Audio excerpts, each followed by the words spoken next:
ইলিয়াস, এই যে শেখ হাসিনার এই যে হুমকি, কি মনে করেন আপনি? মানে সে এখনো দুঃস্বপ্ন দেখে, সে এখনো শেখ হাসিনার হুমকিটার আমি যদি শুরু থেকে বলি, এর যে মানে পিনাকিদার ভাষায় খাটাল রানীর যে অভিনয়, এই ওরে অস্কার সহ যতই আন্তর্জাতিক পুরস্কার আছে সব দেওয়া উচিত।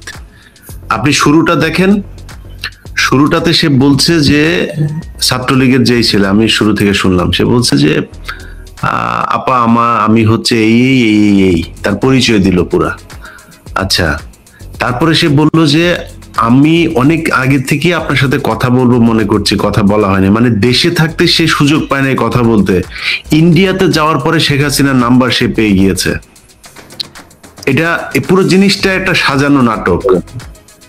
অতএব তারপরে গিয়ে সে কথা বলছে যখন আপা আমরা এই করা দরকার, আরে সে যদি নিজে থেকে ফোন দিয়ে এই করে থাকে, শেখ হাসিনা তাকে এইভাবে বলবে না এইসব পাকনামো বন্ধ করো, এগুলি এখন পাকনামে বলুন। মানে তার সাথে তার সম্পর্কটা খুবই ভালো, মিনাল কান্তির মতো খুব ভালো সম্পর্ক তার সাথে এই শেখ হাসিনা। তো যেই কারণেই সে যা মনে চায় তাই বলছে, শেখ হাসিনা ওইটাকে এনজয় করছে, ছাত্রলীগ নেতাও এনজয় করছে।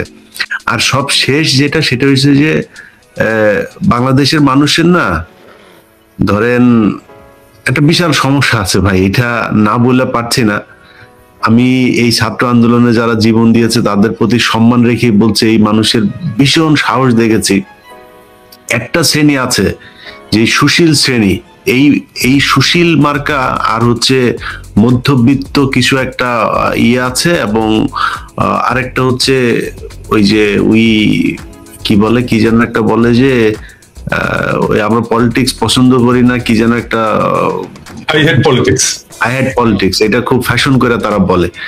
এখন এই শ্রেণীগুলো এরা মানে ভয়ের আগে এরা মারা যায়, মানে ভয় দেখানোর আগেই এরা মারা যায়। এদের শেখ হাসিনা এটা বলার পরে ভাই কি, আমি ভাই অন্তত 10 জনের কথা শুনেছি এরকম, এবং খুব গুরুত্বপূর্ণ লোকজন। ভাই কি অবস্থা, আসলে কি ইলিয়াস ভাই বলো তো একটু, কি হয়েছে, কি ঘটনা?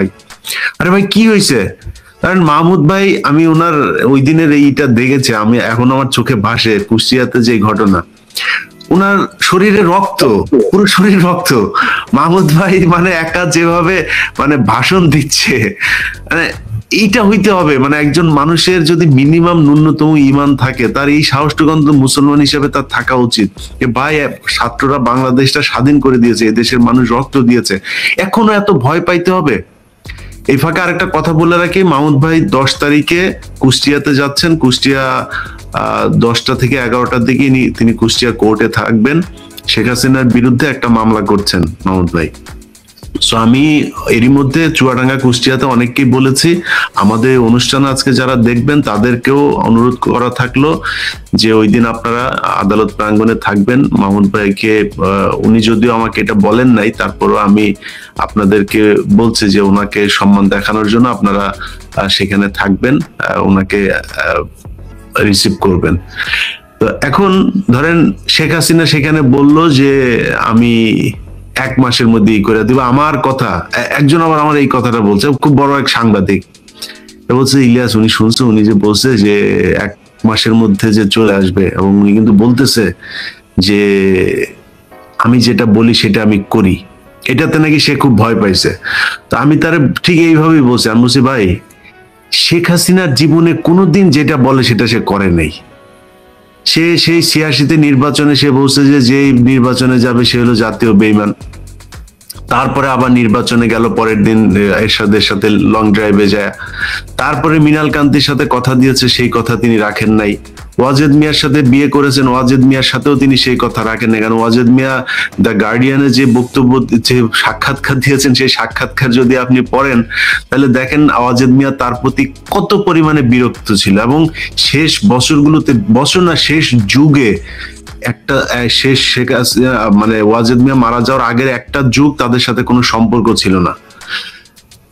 অতএব তার জীবনে কোনো কথাই সে রাখে নাই। সে মানুষের সাথে এই পালায় যাওয়ার 1 সপ্তাহ আগে বলল, আমি যেদিন আপনার 19 তারিখে যেদিন এই গণহত্যা ব্ল্যাক আউট করে যে গণহত্যাটা করলো, এই গণহত্যার সময় আমি যে কোনো একটা পত্রিকার খুব টপ লেভেলের একজন, তার সাথে রয়ের খুব ভালো সম্পর্ক, সেই ব্যক্তির পাশে একজন বসে এই কথাগুলো শুনেছে যে 19 তারিখের ওই সময়টাতে আমি যখন বলেছিলাম যে শেখ হাসিনা পালিয়ে চলে গিয়েছে আগরতলা, ওই সময় শেখ হাসিনা আসলে আগরতলাতে ছিল এবং ইন্ডিয়া কিন্তু তখন থেকেই চাচ্ছিল যে শেখ হাসিনা যেন বাংলাদেশে না থাকে, তিনি যেন চলে যান। তিনি ঘাট তেরাম্মু করে তারপরে তিনি থাকতে চাচ্ছেন যে না, এখানে যত কিলিং প্রয়োজন আমি কিলিং করব, করে তারপরে থাকবো। শেষ পর্যন্ত তাকে যেতেই হয়েছে। কিন্তু আসার পরে আমি এক ভিডিওতে বললাম যে সে পালিয়ে গেছিল, এসেই সে ভিডিওতে বক্তব্য দিল শেখ হাসিনা পালায় না, হ্যাঁ আমরা পালাই না কোনোদিন। ঠিকই তার 10-15 দিন পরে তো আপনি ঠিকই পালাইলেন। সো হাসিনা যা বলে সেটাই করে, এই ভয়ে যারা জামা কাপড় নষ্ট করে ফেলছে তাদের নিয়ে কিছু বলার নাই দেশটাতে। ধরেন এই বিষয়গুলো হচ্ছে আসলে হাসিনা একটা কৌশল, যেহেতু ভারতে যেই আশ্রয়ে তিনি আছেন সেখান থেকে যেহেতু রাজনৈতিক বক্তব্য তিনি দিতে পারেন না বা বিবৃতি দিতে পারেন না, সেহেতু এটা হচ্ছে তার আওয়ামী নতুন কৌশল। পিনাকিদা, মাহমুদ ভাই 7 দফা ঘোষণা করেছেন। এর মধ্যে উল্লেখযোগ্য হচ্ছে ছাত্রলীগকে একটি সন্ত্রাসী সংগঠন হিসেবে ঘোষণা করা 7 দিনের মধ্যে, এমন একটি দাবি আছে। এই 7 দফা সম্পর্কে আপনি একটা ওভারঅল একটা পর্যালোচনা জানতে চাই। প্রথম কথা হচ্ছে যে আমি খুবই আনন্দিত যে মানে মাহমুদ ভাই দেশে ফিরেছেন এবং মাহমুদ ভাই আমাদের কি বলবো, আমাদের মাথার মণি এবং আমাদের এই আন্দোলন সংগ্রামের আমাদের প্রেরণার বাতিঘর। তিনি যে ফিরেছেন বাংলাদেশে, এটাই আমাদের আর একটা বড় বিজয়। আমি মনে করি যে এটা আমাদের দ্বিতীয় আর একটা বিজয়, যে মাহমুদ ভাই ফিরেছেন এবং উনাকে আমরা জেল থেকে বাইরে বের করে আনতে পেরেছি এবং উনি আবার নিজের কাজে ফিরে আসতে পেরেছেন। মাহমুদ ভাই যে 7 দফার কথা ঘোষণা করেছেন, আমরা শুরু হওয়ার আগেই আলোচনা করছিলাম যে সেটা আমাদের সকলেরই প্রাণের দাবি। সেটা মাহমুদ ভাই 7টা দফার মধ্যে নিয়ে এসছেন এবং এই দফাটাই হবে আগামী দিনের রাজনীতির গতিমুখ। এবং মাহমুদ ভাইয়ের অনুসারী হিসাবে আমরা যারা মাহমুদ ভাইকে গুরু মানি, নেতা মানি এবং আমাদের প্রেরণা দাতা বলে মনে করি, তারা সবাই মাহমুদ ভাইয়ের এই 7 দফার সাথে অ্যালাইন্ড।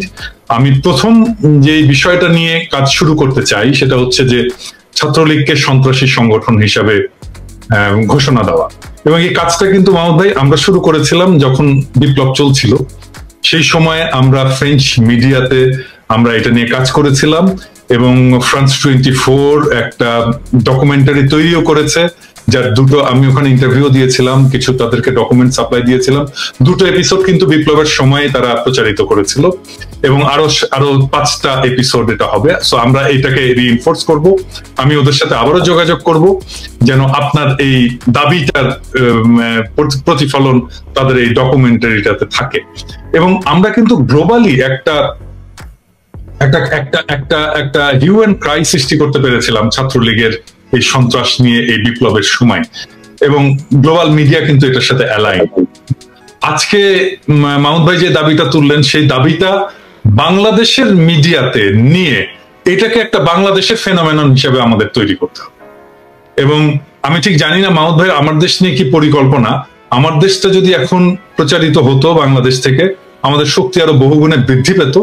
আমরা যেটা মাহমুদ ভাই ফিল করছি সেটা হচ্ছে যে আমরা বাইরে থেকে যাই করি না কেন, লোকাল মিডিয়া, যেটা আপনি আজকেও বলেছেন আপনার প্রেস ক্লাবের ভাষণে, লোকাল মিডিয়ায় আমাদের বয়ানগুলো, আমাদের ন্যারেটিভ গুলো প্রচারিত হচ্ছে না এবং আমরা যেটা চাচ্ছি সেটা ন্যারেটিভ প্রচারিত হচ্ছে।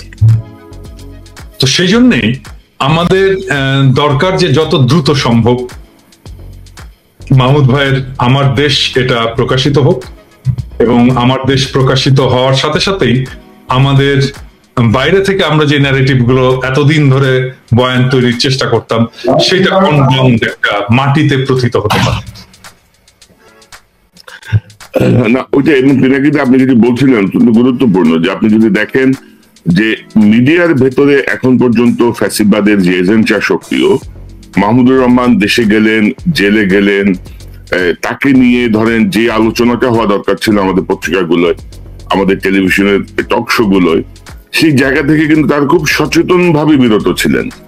যে একটা পত্রিকা ধরেন সংবাদ প্রকাশ করতে হয় বলে সংবাদ প্রকাশ করা, কিন্তু এই জায়গাটাও আমরা একটু দেখলাম আর কি, যে আমাদের মিডিয়ায় এখন যারা আছেন টেলিভিশন বা পত্রিকায়, তাদেরও এক ধরনের মানে গা জ্বলা শুরু হয়েছে। কিন্তু মানে এই ঘটনাটা কি, আমি কিন্তু আমার এপিসোডে বলেছি, মানে এটা আমি জানি না মাহমুদ ভাই দেখেছেন কিনা, আমি আমার এপিসোডে বলেছি যে মাহমুদ ভাই সরব হবেন, মাহমুদ ভাই কথা বলবেন, এইটা বাংলাদেশের ভারতপন্থীরা কোনোভাবেই মেনে নিতে পারে না, এবং এই জায়গাটাতেই অ্যালার্জি। এবং আসলে তো বাংলাদেশের মিডিয়া এখনো পর্যন্ত ভারতপন্থীরা নিয়ন্ত্রণ করে, এবং সেই জন্য মাহমুদ ভাইকে কোনো স্পেস দিতে চায়, মাহমুদ ভাইয়ের কথা বলবেন। এবং মাহমুদ ভাইয়ের সাথে তো জেল থেকে বেরোনোর পরে মাহমুদ ভাইয়ের সাথে আলাপ হচ্ছিল যে মাহমুদ ভাইকে যে জেলে পাঠানো হলো, আমাদেরকে আইন দেখানো হলো, আইন তো তারাই জানে না। মুশকিলটা হচ্ছে তারাই আইন জানে না, যে আইনেই মাহমুদ ভাইকে জেলে পাঠানো যায় না, আইনতই পাঠানো যায় মাহমুদ ভাইকে জেলে। কিন্তু তারপরে মাহমুদ ভাইকে জেলে যেতে হলো কেন? কারণ এটা আমি তো মনে করি যেত, কারণ তারা এটা দেখাতে চেয়েছিল যে ভারতপন্থীরা এখনো কিন্তু শক্তিশালী, চাইলে এখনো আমরা মাহমুদুর রহমানকে জেলে পাঠাতে পারি। আমরা ভাগ্যবান যে আমাদের সাথে বাংলাদেশের জনগণ ছিল, এবং আমরা যে আওয়াজটা তুলেছিলাম সেই আওয়াজটাতে কাজ হয়েছে, একটু দেরি হয়েছে। আমার ধারণা ছিল পরের দিনই মাহমুদ ভাইকে ছেড়ে দেবে, সেটা হয়নি, 4 দিন দেরি হয়েছে। এবং এই 4 দিনটা হচ্ছে আমাদের গ্লানি, এই 4 দিনটাই হচ্ছে আমাদের কম শক্তির নিদর্শন, যে আমরা এখনো ততখানি শক্তিশালী হতে পারিনি যে মাহমুদ ভাইকে আমরা পরের দিনই বের করে নিয়ে আসতে পারি। প্রথমেই মাহমুদ ভাই, বাংলাদেশে আপনার যাওয়া এবং জেল গমন কেমন দেখলেন, কি হলো, কি মনে করছেন, একটু সংক্ষিপ্ত ভাবে শুনতে চাই এই স্মৃতিচারণটা।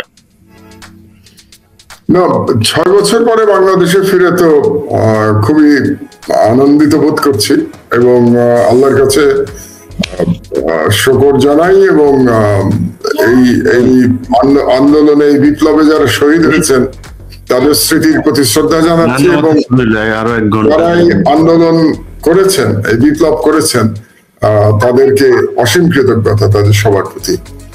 আর জেল গমন 5 দিন ছিলাম জেলে, সেই সময় আপনারা সবাই যেভাবে আমার জন্য লড়াই করেছেন, বাংলাদেশের জনগণ যেরকম আমার জন্য ভালোবাসা দেখিয়েছেন, তার কৃতজ্ঞতা জানানোর ভাষা আমার নাই। এটা আজকে আমি আমার প্রেস ক্লাবের বক্তৃতাতেও বলেছি, এবং আমি চেষ্টা করব যে আপনারা যে ভালোবাসা আমাকে দেখিয়েছেন, জীবনের যতদিন আর বাকি আছে, আল্লাহ যতদিন হায়াত রেখেছেন, সেই সময় যাতে আমি জনগণের পাশে থেকে বাংলাদেশের জন্য লড়াই করতে পারি, বাংলাদেশের স্বাধীনতার জন্য লড়াই অব্যাহত রাখতে পারি ভারতীয় হেজমনির বিরুদ্ধে।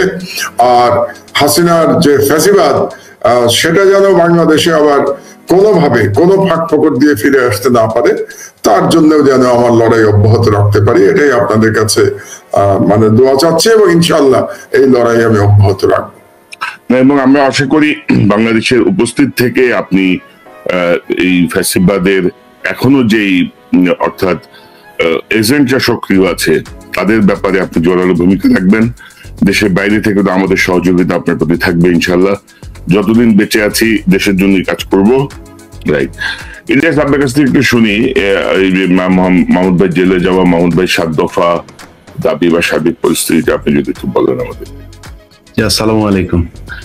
মাহমুদ ভাইয়ের বিষয়টা বলার আগে, মাহমুদ ভাই তো এখন বেরিয়ে এসছে, মাহমুদ ভাইয়ের আমাদের যেই উদ্বেগের জায়গা ছিল সেই জায়গাটা থেকে মাহমুদ ভাই এখন মুক্ত। আমি আবরার ফাহাদকে দিয়ে একটু শুরু করি। আবরার ফাহাদ আমাদের ভারত বিরোধিতার একটা স্তম্ভ। তার ব্যাপারে আমি মনে করি ঢাকা বিশ্ববিদ্যালয় সহ দেশের বিভিন্ন জায়গাগুলোতে আমরা ওই আবরার ফাহাদের ভাস্কর্য কিংবা মূর্তি চাই না, কিন্তু কিছু একটা থাকা দরকার, স্মৃতিস্তম্ভ টাইপের, যেগুলোতে লেখা থাকবে যে আবরার ফাহাদ কিভাবে মারা গিয়েছিল, কেন মারা গিয়েছিল, যে খুনিরা ছিল সেই খুনিদের ছবিও থাকতে পারে। হ্যাঁ, এই জিনিসগুলো থাকা খুব জরুরি, কারণ হচ্ছে এগুলো দেখলে মানুষ, আমরা ভুলে যাই তো, যাতে ভুলে না যায়। যেমন আজকে আবরার ফাহাদের যে মৃত্যু দিবস, আপনি দেখেন বাংলাদেশের গণমাধ্যমে কেউ কি এটা নিয়ে খুব বেশি আলোচনা করছে? যে কারণেই আমি মনে করি যে মাহমুদ ভাইয়ের আমার দেশ পত্রিকাটা খুব দ্রুত চালু হওয়া উচিত, এবং এটার অনলাইন ভার্সন থেকে শুরু করে এটা যদি টেলিভিশন চ্যানেল টাইপেরও কিছু করা যায় সেটার দিকেও আমি মনে করি যে মাহমুদ ভাই সেটা করতে আমার মনে হয় না খুব বেশি একটা সমস্যা হবে। তো এই আবরার ফাহাদের এগুলো আপনারা বিভিন্ন জেলা থেকে শুরু করে সব জায়গায় এগুলো অনেক জায়গায় দেখছি যে শেখ হাসিনার মূর্তি টুর্তি ভাঙা হচ্ছে, শেখ মুজিবের মূর্তি টুর্তি ভাঙা হচ্ছে। ভাঙার দরকার নেই, শেখ হাসিনা স্টেডিয়াম ওটার বাম পাশে খালি লিখে দেন যে খুনি হাসিনা স্টেডিয়াম থাকুক না, ওইভাবে মানুষ সারা জীবন চিনুক যেটা খুনি হাসিনা, এটা চিনতে হবে, কারণ মানুষ তো ভুলে যাবে যে ও যে খুনি ছিল। আমরা আজকে যে আলোচনা, সেই আলোচনাটার মূল বিষয় আমি মনে করি যে বাংলাদেশে যে সাংবাদিকরা আছে এই আলোচনাগুলো তাদেরই করা উচিত ছিল, কিন্তু সেখান থেকে সে আলোচনাগুলো না আসার কারণে আমাদের আলোচনাগুলো করতে হয়। আমি বিশ্বাস করি যে এখনো পর্যন্ত আওয়ামী লীগের যে দালালরা গণমাধ্যমে আছেন এই ঘাপটি মেরে বসে থাকার কারণেই আজও পর্যন্ত এই যে চারিদিকে যত ধরনের লুটপাট, শেখ হাসিনার আপনার ফোন রেকর্ড থেকে শুরু করে নানান ধরনের ষড়যন্ত্র, আমার কাছে অনেক সাংবাদিকও বলছে ভাই আসলে কি হবে, আসলে কি শেখ হাসিনা আবার চলে আসবে কিনা। হ্যাঁ, এই যে একটা খুব সূক্ষ্মভাবে মানুষের ভেতরে ভীতি তৈরি করা, এবং শেখ হাসিনা যে এতদিন কত ধরনের শয়তানি করে গেছে সেগুলো মানুষকে না জানানো, কোনো দুর্নীতি শেখ হাসিনা নিয়ে এই যে মানুষ হত্যা, জঙ্গি নাটক সাজিয়ে মানুষকে মারা, কোনো সংবাদ নেই গণমাধ্যমে। সো এদের কারণে হচ্ছে। অতএব আমাদের মূল ফোকাস হইতে হবে যে একজন গণমাধ্যমের কর্মী হিসাবে যে গণমাধ্যমে আওয়ামী লীগের যেই দালালরা ছিল সেই দালালদেরকে খুব দ্রুত সরাইতে হবে। সেইটা না সরানোর জন্য যা যা প্রয়োজন মাহমুদ ভাই এখন এসছে, সো উনি আমাদের নেতা হিসাবে আমি মনে করি যে ওনার এই বিষয়টার দিকে নজর দেওয়া উচিত। আমরা সবাই ওনার সাথে আছি, বাংলাদেশের জনগণ আছে। আমার ব্যক্তিগত যদি জানতে চান যে গণমাধ্যম যেই সংস্কার একটা কমিশন তৈরি করতে যাচ্ছে সরকার, মাহমুদ ভাই সেটার নেতৃত্বে থাকা উচিত। উনি কাউকে দিক অথবা উনি নিজে থাকুক, মাহমুদ ভাইয়ের হাতে এটা সংস্কার হইতে হবে। কারণ এই দেশে গণমাধ্যম যখন ক্রাইসিসে ছিল, গণমাধ্যম যখন ভুল পথে যাচ্ছিল সেই গণজাগরণ মঞ্চ থেকে, ওই সময় মাহমুদ ভাই সঠিক পথে ছিলেন, উনি পরীক্ষিত সৈনিক। অতএব ওনারই নেতৃত্ব দেওয়া উচিত যে আমাদের গণমাধ্যম কিভাবে চলবে সেটা। আমার মনে হয় গণমাধ্যম যদি ঠিক করা যায় কনক ভাই, আমাদের আর কোনো কিছু কোনো দিকে তাকাইতে হবে না। সো সেটাই আমাদের এখন মূল দাবি। সেটার জন্য যা যা করা প্রয়োজন আমরা করতে চাই এবং আমি সেটার সাথে আছি। না, ধন্যবাদ ইলিয়াস। সরি কনক, আমি মাহমুদ ভাইয়ের কাছে খুব ইন্টারেস্টিং মনে হলো ইলিয়াসের প্রপোজালটা। মাহমুদ ভাই, আমার দেশ নিয়ে কি কোনো টেলিভিশন করার ইচ্ছে আছে? এই মুহূর্তে টেলিভিশনের কথা আমি এখনো চিন্তা করি নাই পিনাকি, তবে আমার দেশ পত্রিকা আজকে আমি ঘোষণা দিয়েছি প্রেস ক্লাবে, ইনশাআল্লাহ যত দ্রুত সম্ভব আমি বের করবার চেষ্টা করব। কিন্তু সেখানে সমস্যা যেগুলো আছে সেগুলো দূর হতেও সময় লাগছে।